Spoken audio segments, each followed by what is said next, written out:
There are moments in life when everything looks fine on the outside, yet something inside feels distant, as we have drifted from ourselves without noticing when it happened. And sometimes it takes stepping away from everything familiar to remember what has always been there. Today, we are exploring how sacred retreats create that remembering.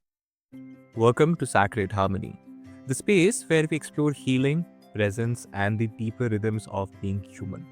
I'm your host, Sayan, and today I'm joined by Whitney Gee, a retreat strategist, facilitator, and guide who helps people come home to themselves through intentional, transformational retreats that she has spent years creating spaces around the world where healing, clarity, and conscious leadership can naturally unfold. In this episode, folks, we would be talking about why sacred retreats are not an escape option, but a return, and how they help us remember who we truly are beneath all the noise of the everyday life. Whitney, it is a pleasure to have you here on the show today, and I'm actually looking forward to learn something new from this. Amazing. Thank you so much for having me. I appreciate it. Yeah, likewise. And before we talk about the perspective of how, maybe could you share what your perspective of the term sacred retreat mean? Like from where would you, maybe with an help of analogy or maybe with an help of example or something that happened in your daily life that you realize that now this is very much real. Absolutely. I think for me personally, in our day to day life, we often are responding in reactive mode. And for a lot of us, we have to do lists and tasks and roles. And so the body ends up going into this high elevated cortisol state, this fight, flight, or freeze, in which we're being able to really think pragmatically and we're not really able to lead with our whole selves. We are more often just reacting to everything that we need to do. So we very easily settle into kind of this personality, this mask of who we think we are, who we have to be in order to navigate modern society. Right. And sacred retreats, they're not the cure-all panacea. It doesn't fix us. It doesn't help us, magically become better all of a sudden. But what it actually does is it gives us an opportunity to kind of come out of that stress response and get back down into a state of equanimity, get back down into a parasympathetic rest and digest state where we actually realigned with ourselves, where we can quiet down the noise. We don't have to be, the brother, the sister, the boss, the coworker, not all of these roles. We get to be back into the essence of ourselves. Who are we? What Right. is it that we want to do? And I think that realignment is such a sacred time because it's a realignment with self. And that comes in many different modalities. There's yoga retreats, meditation retreats, nature retreats. There's so many different forms. So I think to me, the sacredness of it comes from that reset of the nervous system, coming back down into equanimity to get clarity and quietness within self to realign with our internal voice and dialogue. Wow. I mean, as you were saying it, I was kind of I mean, mentally, I was reminiscing about hilly mountains as you were, talking about, finding yourselves under the chaos. And, before we jump onto how we can maybe find that tranquility within ourselves, I actually want to start with a kind of a misconception, I believe, a common misconception that I think many people uh, hear the word retreat and think of it kind of it as a luxury or maybe even avoidance. So from your experience with me, what do people misunderstand the most about uh, the term sacred retreat itself? Yeah, I think retreats have, especially in today's society, it's so necessary. So I am really excited to see that retreats have grown in scope. I think back in the day, we used to think of them as exclusively yoga retreats or just meditation retreats. But now we're seeing just such a broader scope, not only in kind of if you wanted a luxury treat, there's certainly those available in the marketplace, but there's also ones that are really affordable that have that same ability to deliver what we're searching for, which is that opportunity to, reset the nervous system through things that help us really quiet down through journaling, meditation, nature, all of these things in actuality don't have a high price tag. They often Yeah, but there, take.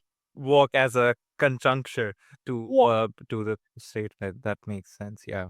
absolutely. I mean, when you know we realize that these small things actually builds up, right? And I mean, when people do arrive carrying that misconception, speaking of which, what tends to shift for them once they are actually in that space? Like, you talked about could be journaling, could be, so like you said, yoga, meditation, something, a traditional approach, right? That you talked about.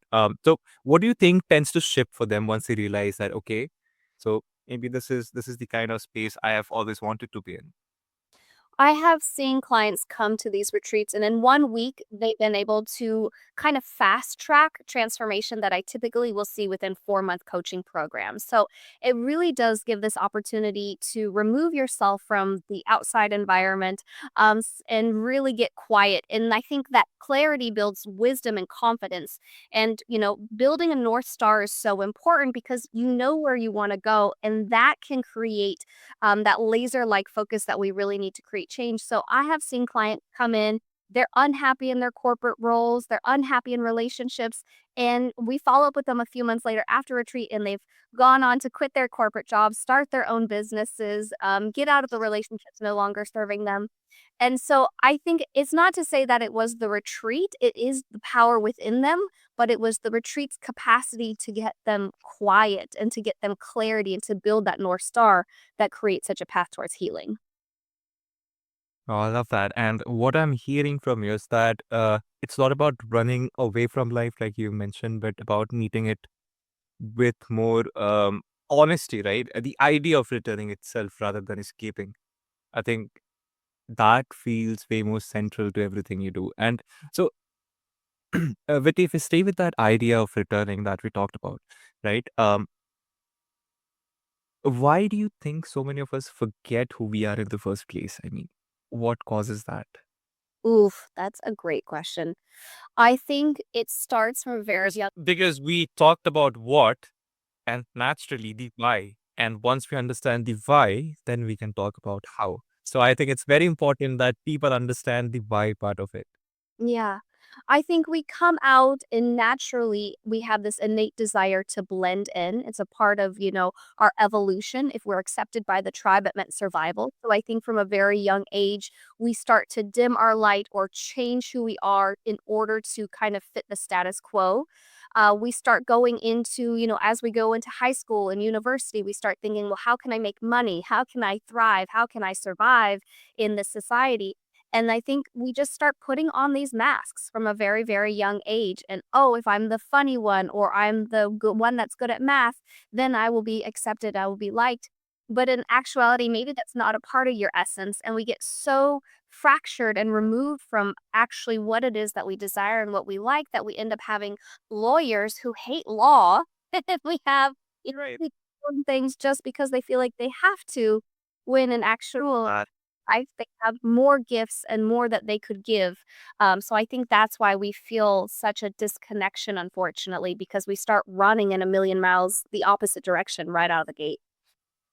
Yeah, and I mean, I could totally correlate it with, validation, right? Once we get a taste of validation from people around you, people want more of it. It doesn't has to be something that you genuinely love. It's that chase for being accepted, right, in the society. And it just made me realize that. I mean, maybe that is why we are forgetting who we really are under all that pressure. So, I mean, and Whitney, when you talk about, how it shows up in real life, right? Now, I believe everyone would have their own kind of symptoms, right? I mean, someone would be more maybe anxious about things in general, or someone might find it hard to start a new conversation with a new face. So when people are disconnected uh, on any degree, right, from themselves, how does that actually show up in their day to day lives?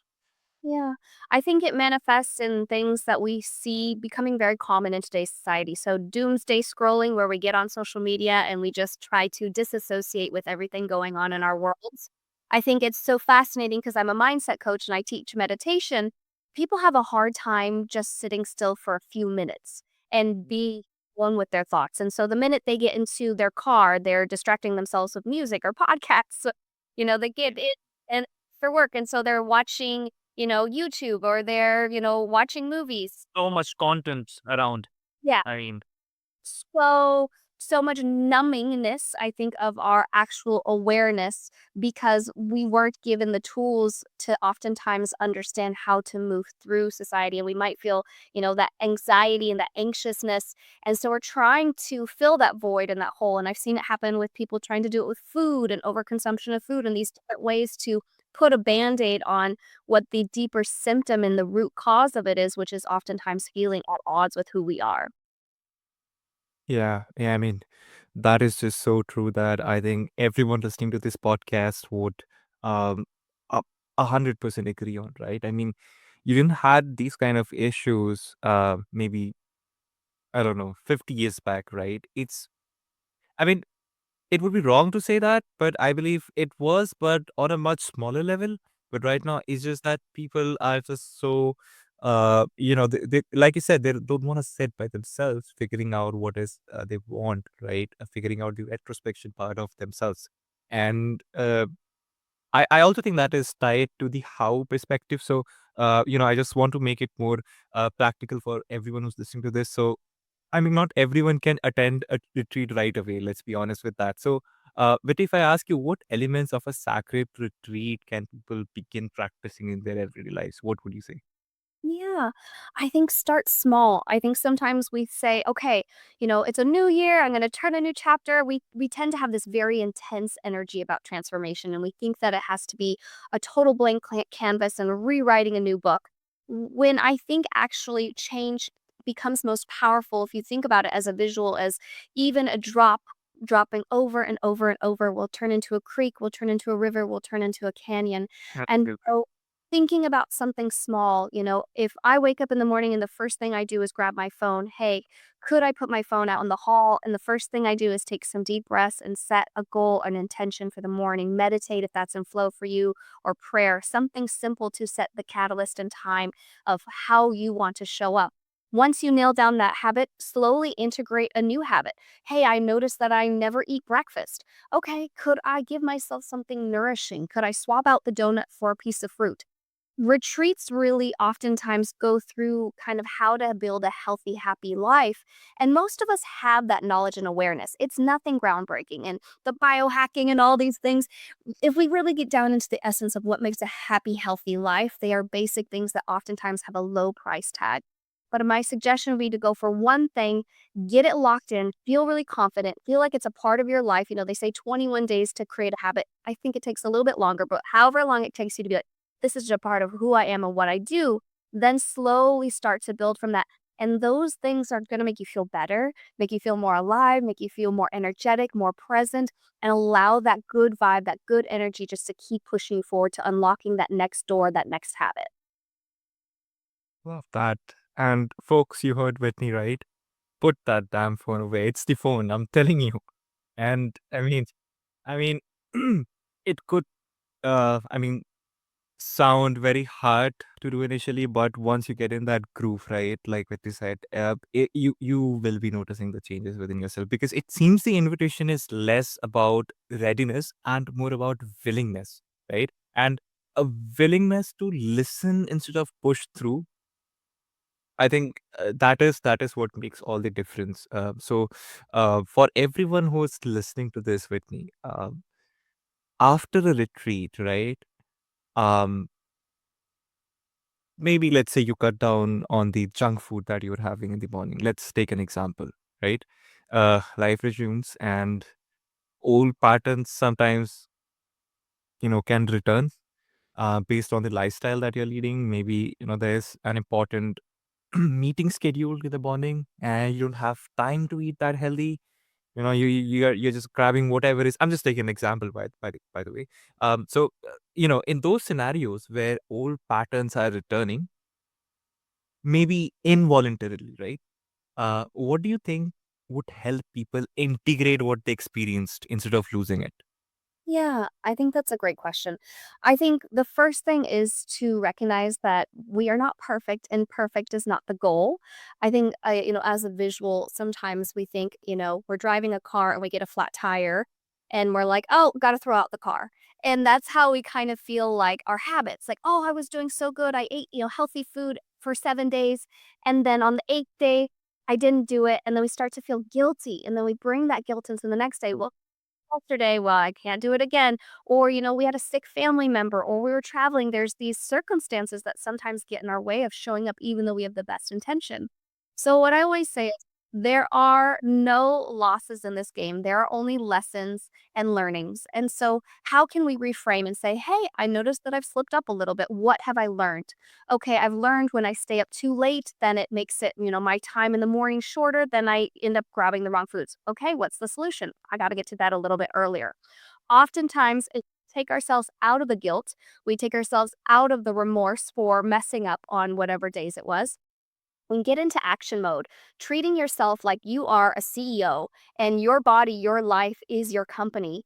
To say, what resources do I have to do it better this time? How could I integrate a little bit more? How can I give myself compassion? Do I need to journal and reflect and say, hey, I apologize to myself for letting go something that I set an intention with?